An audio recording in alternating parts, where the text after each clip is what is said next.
G'day and welcome to another edition of Hef's Homebrew. Today I'm brewing up an Aussie lager.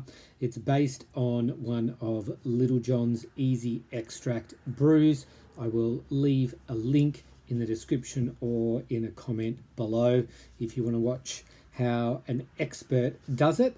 I'm adapting the recipe slightly, partly because I want to brew it to 23 litres and also partly to time constraints and just some personal preference as well. So this is what I'm using. I'm going to be using 700 grams of Pilsner malt and 250 grams of Carahel.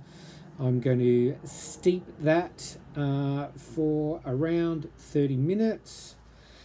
The other fermentables that I'm going to be using, so the extract, 1500 grams of extra light dry malt, 650 grams of light dry malt, and 500 grams of dextrose. I'm going to boil just for 45 minutes, not for a full hour, 45 minutes. Hops, I'm just using Pride of Ringwood, so it's a real Aussie macro lager style brew. 16 grams at 45 minutes and then 9 grams at 10 minutes, so looking at an IBU of about 22. Not too low, but enough there to add to the profile and know that you're drinking a beer. I'm shooting for an original gravity of around 1045, hoping that it will get down to about 1010, so looking at about 4.5% ABV. I'm fermenting with 2 packets of Nova Lager. I'm going to start it off pretty cold.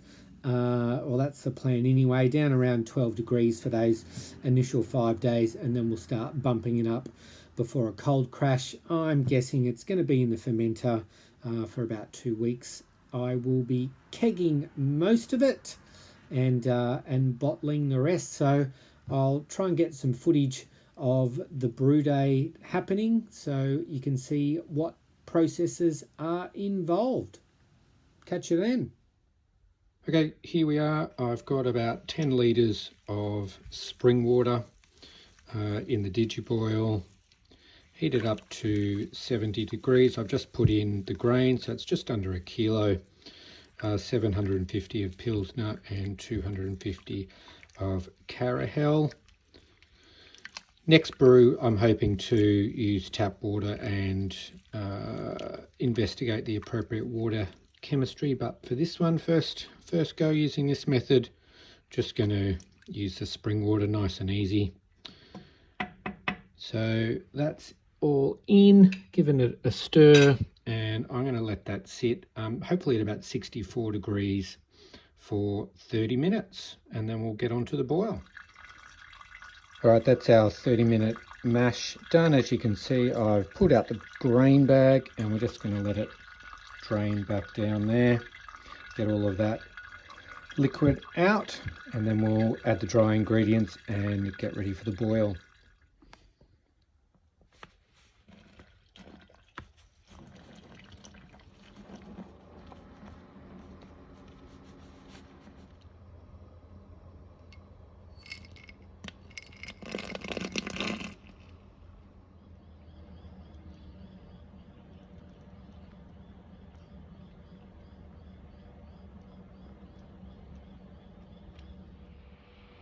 Okay, boil's finished. Just going to throw some cold water in there nice and quickly to get the temperature down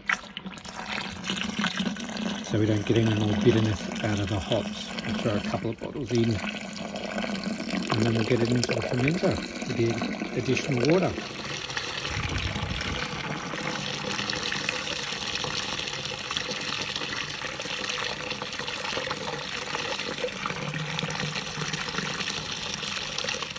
Okay, so the brew's in the fermenter.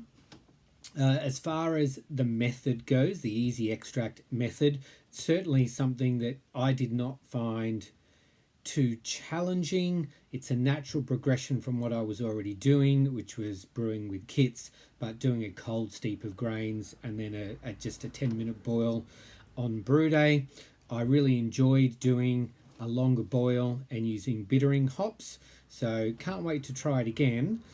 But the brew day was not without its issues. So first of all, and I don't really understand why at this point, but my starting gravity is considerably higher than what I envisaged. So I was planning for, I think I said in the introduction, around 10:45, hoping to get a kind of a 4.5% beer, but I overshot that by a large margin, ended up adding an extra 3 litres of water. So we've got about 25 litres of wort fermenting. But the starting gravity was still 1060. So depending on where we finish, it's going to be a strong one. Now, the other big issue that I had was when I was getting what I thought were cold bottles of water out of my fermenting fridge to add to the digiboil to cool down the boiled wort to make sure that no more bitterness was extracted from the hops than was intended. I did think, this water actually isn't as cold as it should be. So it didn't cool down the wort as quickly or as substantially as I hoped. So I'm actually not too sure if there's going to be an impact on the bitterness of the finished beer. As I said, I was hoping for somewhere around 20 to 22 IBU. It might end up being more than that. I won't really know until I taste the beer. Now, the other obvious problem is if the fridge isn't working properly, then I don't have a temperature controlled fermentation. Luckily for me, it's currently winter and I'm using Nova Lager as the yeast. So if it was a different part of the year with hotter weather, then I'd be in trouble. And if I was using a true lager yeast, then I'd also be in trouble. Nova Lager, a little bit more forgiving. So I ended up waiting a long time. It was around 24 hours for it to get down under 20 degrees Celsius so I could pitch the yeast. It's fermenting now and is holding around 16 degrees at ambient, which I'm okay with. I was hoping to do it colder than that, but Nova Lager should be okay. What I will do after a few more days is I can still use the heat belt to bring it up a little bit to hopefully finish it off and give it a bit of a diacetyl rest. And then I'm considering moving the fermenter, still in the fermenting fridge, moving it into the kegerator for the cold crash before I keg. So I'll let you know how that all goes when we get to the tasting video. So starting gravity 1060, it is fermenting.